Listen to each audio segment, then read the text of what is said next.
how do we create a world of abundance? Because the realization is that the world's biggest problems are the world's biggest business opportunities, right? The best way to become a billionaire is help a billion people. Just think about that.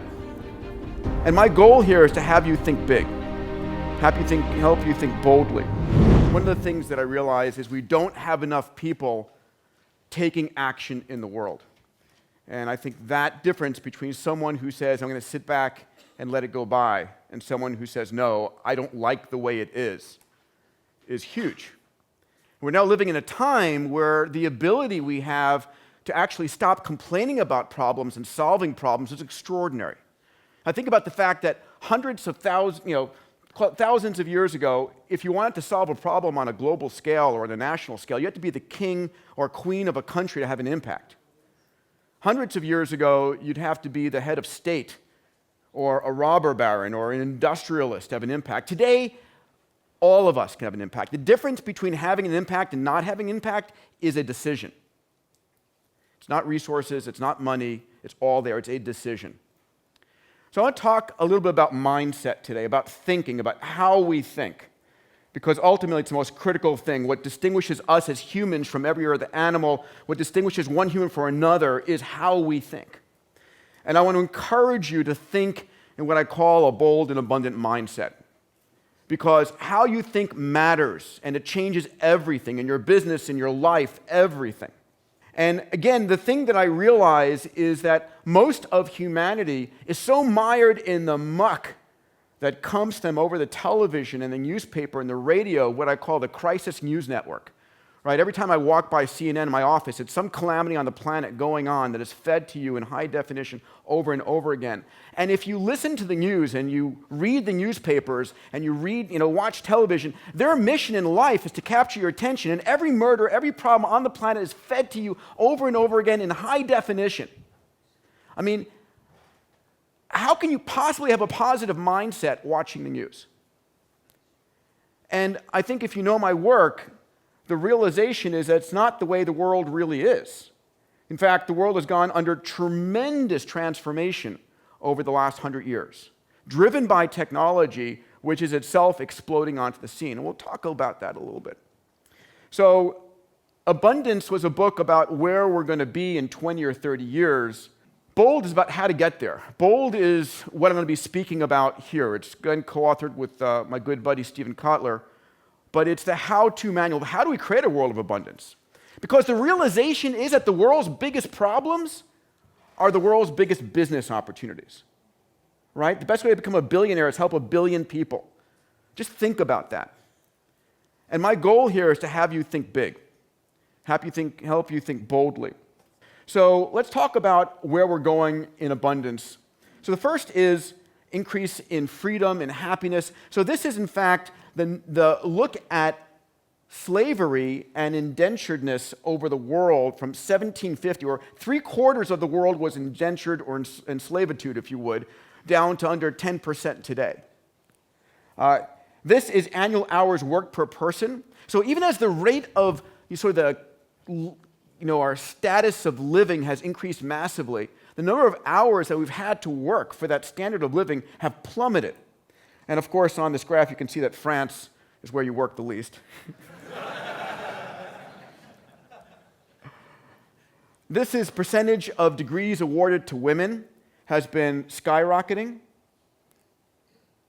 And I love this graph. It is a correlation, a direct correlation between happiness and access to technology. And guess what's happening in terms of access to technology? It's exploding around the world. If we look at reduction of violence and increase in safety, I mean, CNN would have you believe that there's constantly a world under siege, that your life is about to end. But the fact of the matter is, and this comes from the work of Steven Pinker, we're living during the most peaceful time ever in human history. Your chance of dying a violent death are 1/500th of what they used to be. So you can see just the radical fall-off in war around the world. Yes, World War II and World War II are peaks here. But at the same time, look at what's been happening over the last 20 years in terms of regional and local wars. If you look at safety, automobile and airline, just plummeting in terms of fatality rates. Increasing health, I love this. Maternal mortality for the mothers in the room here. It used to be a risky business to have a baby. Today, it's dropped off to near zero. At the same time, infant mortality. Imagine having your children die. Today, the ability to guarantee that your children can get through childbirth and live to age 5 or older. And on the flip side, the extended, healthy human lifespan. We more than doubled the human lifespan in the last 100 years. And I'll be talking about how we double it again very shortly. On the energy front, electrification and the cost of energy has dropped and plummeted. Solar costs are plummeting at the same time that the production of solar is going through the roof. I was having drinks with Elon talking about from solar cities what the prediction is, 50% solar in the US within the next 15 to 20 years. And the rest, the sunnier parts of the world, catching up very quickly thereafter. Reducing poverty, and I love this. This is the cover of The Economist magazine, that we really are heading towards the end of poverty on this planet, at least extreme poverty. Finally, what's making this all possible is technology. And look at these numbers. This is bandwidth costs for a gigabit, $1,200 down to $23 over the last 15 years.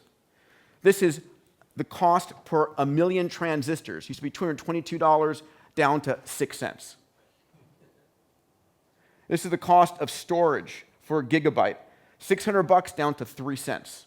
This is happening right now, and if you want to know why your businesses are exploding and what's going on, the reach you have around the world, here's the data. This is what's happening. And then finally, I love this one, which all of us are the beneficiaries of. In 2000, if you wanted to start a tech startup, the average startup cost was $5 million. Today, it's $5,000. 1,000 times cheaper. Talk about an explosion of entrepreneurship. So, what's going on the scene here is that we remain unchanged as humans. We haven't had a software upgrade in 50,000 years. We're the red line here, that linear and local thinker that evolved on the savannas of Africa. That yellow line, that exponential growth, and exponential is a simple doubling, right? 1, 2, 4, 8, 16, 32. That's exploding on the scene is the technology that we are creating and using. And the difference between those is either disruptive stress or disruptive opportunity, depending on your point of view. If you're the CEO of a Fortune 500 company, and one of you guys come up with a disruptive innovation, it's disruptive stress. If you're the kid in the garage who comes up with the innovation, it's disruptive opportunity. And what we're going to be seeing over this next decade, and we're living at the knee of the curve. This is like the most important time and exciting time ever to be alive. Science fiction is becoming science reality every single day. Is that in the next 10 years, 40% of today's Fortune 500 companies are going to be gone, put out of business by companies we haven't heard of yet. At the same time, to echo that, this was from Richard Foster at Yale. If you started a company in the 1920s, you had a 67-year run rate that you could milk the company before you were disrupted. Today, the average is 15 years. The rate of disruption is increasing at an extraordinary pace. I love this, and it's happening every day, and we report on it. We go from I've got an idea to I run a billion-dollar company in record time. Right? Literally, we're seeing billion-dollar startups in 18 months. And here's just, a short list of some of them that we read about, play with, know about. And it's possible, right? You can go from I've got this great idea and scale to a billion-dollar valuation in a year's time, 2 years' time. It's not easy. Maybe you have to be lucky, but it is now possible like never before. All of that's being driven by computational power. All of this exponential change I speak about is being driven by the fact that computers are getting faster and faster and faster, that 9 years from now, the average $1,000 computer that you go out and buy is having the computational power of the human mind. And then 25 years later, it's got the computational power of the entire human race. And what's happening that's so extraordinary is we're living into this world of convergence. This is where I spend my life. I spend my life running the X Prize, Singularity University, Abundance 360, looking at and feeling the pulse of this convergence, where all of these faster and faster computers are driving a slew of different technologies. What do I mean by that? I mean pervasive networks, connected everywhere, ubiquitous sensors, a trillion sensor economy, where you're going to be able to know anything you want, anytime you want. Anything you want can be measured. Artificial intelligence, which is going to rock our world like you've never imagined. Robotics, 3D printing, synthetic biology, and medicine. And so faster computers is sort of the growth medium that all of this stuff is happening in. And all of this stuff is technology that if you're not using it yet, you will be. Guarantee. You will be touching and using all of these technologies within the next 5 years. Do you remember the first time that you guys remember seeing email or hearing about email or a web page? It was like this foreign thing. I remember, the first what's this AOL thing I keep hearing about, or this web page thing I keep hearing about. And now, it's second nature. We're using it all the time. You're going to feel that way about these technologies soon enough. And you have to be able to have the impact scale that you want on this planet. And part of my mission, part of my ethos is helping people understand how to use this, how to gain access to it, and how to use it to try and solve bigger and bigger problems, creating wealth, but also creating a world of abundance in the process, because those two are so correlated. So I want to give you just a fall back a little bit on some of the lessons here to give you an understanding. So what's driving all of this convergence and this explosion of technology is what is called Moore's Law. You may have heard of it. This is the guy it's named after, Gordon Moore, who's one of the founders of Intel. And while he was at Intel, he noticed that the number of integrated circuits he could put on a chip was doubling every 12 to 24 months. And so he wrote this paper in 1965 after just 7 years of seeing these doublings, predicting this was going to continue. And in this paper, he said the IC chip price performance doubles every 18 to 24 months and is expected to for the near future. And that projection is held true for 50 years. And every time we hit a boundary condition of, what kind of particular manufacturing processes, we break through that boundary condition. So what does that look like? So this is the first integrated circuit ever built. In 1958, it's got 2 transistors on it. You can see it there, those rectangular things, and they're interconnected, so it's an IC. In 1971, Intel put out its first commercial product. It had 2,300 transistors, about $1 per transistor, 740 kilohertz frequency. And then a couple years ago, here's the NVIDIA GPU, graphical processor unit, that's 7.1 billion transistors at 0.00000001. And that's what's driving all this. The fact that you have so much capability so cheaply that empowers so many different technologies. Here's the first digital camera ever. In 1976, Steve Sesson comes up with it inside Kodak, brings it to the boardroom of Kodak and says, here it is, the future of Kodak. And of course, Kodak ignores it because they don't realize what business they're truly in. They think they're in the paper and chemicals business, while they're really in the memory business, in the photography business. And so today, the digital camera, right, is not 0.01 megapixels, it's 10 megapixels. It's $10. It's 1,000 times better resolution, 1,000 times cheaper, 1,000 times, a billion-fold improvement. And because Kodak missed it, they went bankrupt. But here's the point. This is where it is today. If you expect it's going to stay here and don't project where it's going to be, you're missing the point. Where's it going to be when 10 years from now it's 1,000 times better than this? In 20 years, 1,000,000 times better. In 30 years, 1,000,000,000 times better. I mean, it's going to be insectized, right? It's going to be in our clothing. It's going to be floating through the air in micro drones. It's going to be everywhere. And as a marketer, you're going to be able to ask a question, how many people in Manhattan at 5th and Madison are wearing blue shirts right now? And know that answer.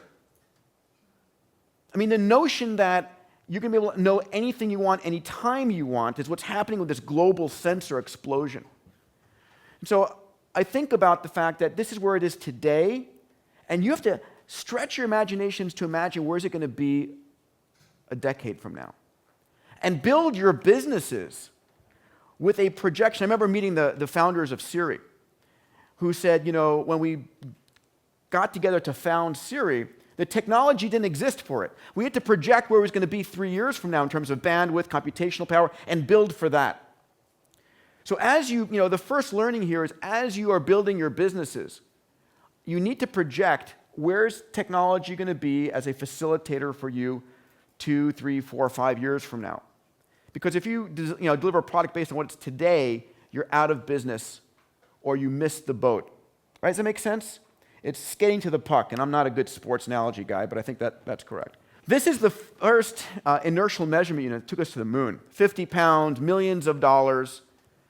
Here it is today, under $1, a chip on your phone. This is what makes drones possible. Where's it going to be in the future? It's going to be, molecular in size. It's going to be in the clothing. It's going to be in every device. It's going to have accelerations and velocity and state vectors information. So when you pick up your fork, it's going to tell you how fast you're eating your food. This is the first GPS unit, $120,000, 53 pounds. Imagine this on the dashboard of your SUV. Here it is today, right? You can barely pick it up because it's too small, $5. So where's this going to be? So just think about the technologies you have today and project them forward, because what we think about in science fiction is in fact happening. And again, this is where it is today. It doesn't stop here. It isn't like we're not like, we've achieved it, we've arrived. No, it continues 1 billion-fold better than that. As I teach this, I teach about the 6 Ds of where exponential technology is going. And this is a framework for you to think about your business and technology. The first is that anything that becomes digitized becomes digital, and everything's becoming digitized. Manufacturing, health, obviously everything that we do in this room here. It enters a period of deceptive growth because in the beginning of exponential growth, 0.01 megapixel cameras, 0.02, 0.04, 0.0, it's a slow growth phase. And it becomes disruptive. Then it drives 3 things that's rocking our world right now: dematerialization, demonetization, and democratization. Dematerialization means that today all of these things, these be physical objects, have dematerialized into your phone. So I ask CEOs all the time, which of your products or services are going to dematerialize? Because once they do, they demonetize, right? Uber's demonetized the taxi fleets. Skype, long distance, Amazon, the bookstores, Google Research, Airbnb, hotel chains. Craigslist has decimated the newspapers. It's taken the money out of these, put them back in the consumer pockets. So you have to be clear, are you demonetizing an industry or are you being demonetized? Because I would posit to you that everything can be demonetized and dematerialized in one form or another. And then when that happens, it democratizes, right? 1 billion handsets in Africa by 2016. You can come up with a concept and have 1 billion users in Africa. I mean, you had to have been Coca-Cola with arms and legs in every country around the world to have that kind of a reach. Today, you're a kid in a dorm room. That's the exciting world we're living in. So 4 critical insights. The first is that the only constant is change, and the rate of change is increasing. Are you with me there? And you can't relax, or you can't sit back. You can. I mean, it's up to you. We're living in a world where, abundance is coming, but if you want to keep on top of it. The second is you either disrupt your own company or someone else will. Standing still equals death. And this is what scares the shit out of Fortune 500 CEOs. And they pay me to scare them. But this is what should be exciting to you, because when you see a great profit margin in a large company, your opportunity is to go and figure out, how do I disrupt them? Because they cannot move as fast as you can. Third insight is your competition, and this is mostly to large corporations, is no longer the multinational overseas. It's the guy or gal in the garage. And the interesting thing is that it's not the 1 or 2 guys or gals in the garage. It's millions of them in Mumbai, in Singapore, in San Jose. The number of entrepreneurs is exploding into the world. And then finally, your mindset matters a lot. So the question is, what's yours? Hey, I hope you're enjoying this video, and I want to let you know that I have a new book that's come out, and if you'd like to get it absolutely free, there's a link below in the description, or you can wait till the end of this video, or you can simply go to joesfreebook.com and you can get a copy there. I also, in bold, really drill down into what the 8 innovation principles are that Google uses, and then with Stephen, look at how Lockheed Skunk Works maps onto that. So, one of the most extraordinary companies and mindsets, and how do they work? So let me share with you these 8 principles. The first is focus on the user. Google's issue, and you'll see this again and again, is focus on the user. What does the user need? Pretty obvious, pretty direct. The second is open will win. I bet on Android over iOS for that one reason. Open will win. The ability for having billions of people to contribute to you, instead of thinking that, oh, my 10,000 employees are the best and brightest in the world, there's no competition there. The second is ideas can come from everywhere or anywhere. And the whole notion of crowdsourcing, right? We talk about that at Abundance 360, we talk about that at XPRIZE, at HeroX. It's the fact that you can crowdsource solutions from around the world to solve your problems. Think big, start small. So at Singularity University, I constantly teach the students, start with a product that has the ability to earn $1 on day one, but can impact 1 billion people in a decade. That's the, think big, start small. Never fail to fail. This is where big companies screw up, where they don't take risks, and you guys know that as entrepreneurs, never fail to fail. The rapid experimentation, launch early and iterate. My friend who's the CEO, Reid Hoffman of LinkedIn, says, if you're not embarrassed by your first product release, you've launched too late. And I believe that. When you look for striving for perfection, you miss the whole benefit of this hyper-connected world today.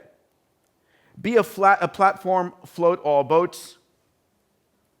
And then finally, make it matter. Make it matter. Oh my God, make it matter. So in bold, I talk about a concept that my good friend Salim Ismail coined, which is having a massively transformative purpose, an MTP. Do you have for yourself and for your company a massively transformative purpose that matters, that's going to attract people to work for you? Right? At XPRIZE, it's making the impossible possible, or solving the world's grand challenges. So here's the 8. We'll talk about these a little bit more. My question for you is, what is the area of your business where you should be going 10 times bigger rather than going 10% bigger? So I want you to reflect on that and think about that. Don't have time to do a session now, but ask yourself that question, please.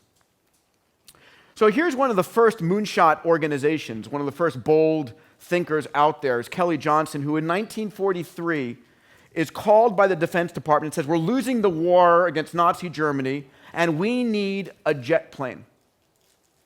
Never had a jet plane before. In 143 days, these guys did not design a jet plane, they delivered working hardware. You can't negotiate a contract in 143 days today. They also delivered the U-2, the SR-71. So the question is, how did they do this? And so in bold, I actually looked at how Lockheed Skunk Works did this, compared this against Google X, and came up with some shared elements. And here they are. The first is having a compelling purpose or mission, an MTP that is uniquely yours. Google's is, to categorize the world's information, right? And if someone else came up with that MTP, they say, no, that's Google's. So something uniquely that's yours that attracts the world's top people to come and work for you.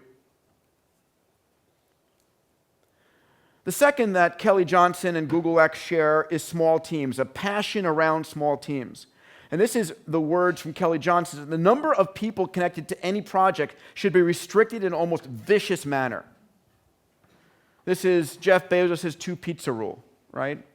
Teams under 10, ideally 5 or 6. Extreme isolation. Access by outsiders to the project and its personnel must be strictly controlled.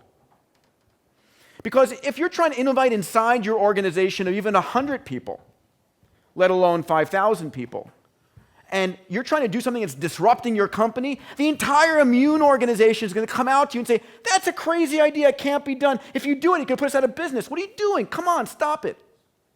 And so actually taking that skunk works inside your group and isolating it, right? It's Steve Jobs taking his Mac team to a different building with a pirate flag above. So how do you isolate your team? Authority and autonomy. The manager must have control of his program, create mutual trust and very close cooperation on a day-to-day basis. It's the notion that my team at PhD Ventures, Abundance 360, it's a team of 5. It's like they're a self-managed company. They have the authority and the autonomy to go and run on their own. And I learned that from a strategic coach, of course. It's all good things.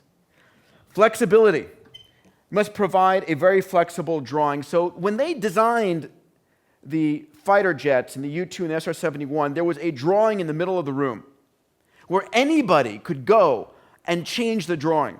There was no sort of organizational hierarchy. I need to get this person's permission. You could go and change the drawing of that airplane. And so it provided immense flexibility, but also responsibility. Lives were at stake if you screwed up. But it allowed rapid iteration like never before. And then finally, testing and experimentation. Fail often, fail early, test, test, test.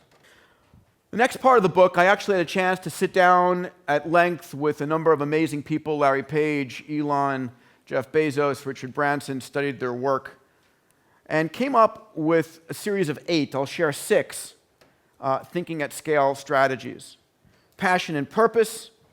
Elon said, I didn't go and build a car company and a rocket company to make money. I'm not crazy.